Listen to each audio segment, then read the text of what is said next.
Barbara George Johnson, well, she's pretty phenomenal, extremely competent, and demonstrates her commitment on behalf of policy issues. Whatever the issue might be, having someone of her caliber is a feather in our cap.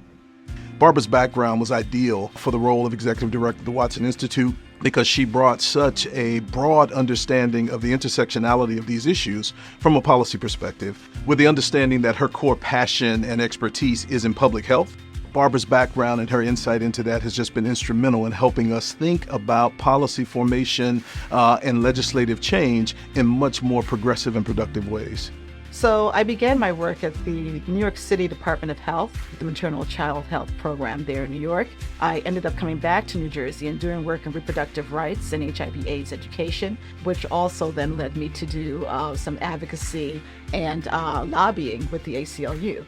And then I also got a chance to work with the city of Trenton, which ultimately led me to Watson Institute and dealing with the Urban Mayors Association.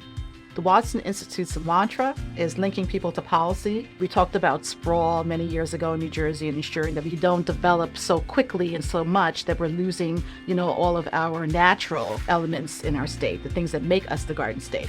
But even in terms of urban communities, we have to watch the amount of development, and we have to be intentional about a kind of development that we're doing in urban communities.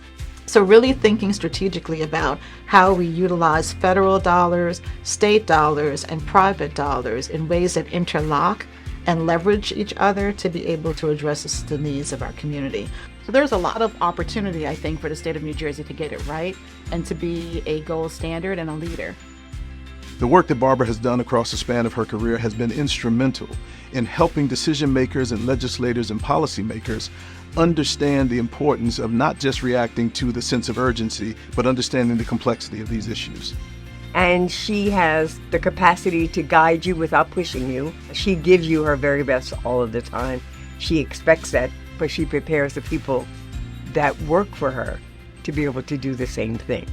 She's preparing the next generation because she is impressing upon them the importance of not only the issues, but the fact that they can have an impact on the conditions and the issues that they think need to be addressed.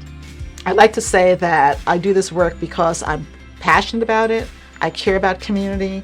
Whether or not anyone ever recognizes that or sees that is not the point, but it really is nice when you are recognized for work that you're very passionate about, that you're committed to, with a partner that you've worked with for so long, who you know is also committed to the work. So very excited about this opportunity and very honored to receive this award.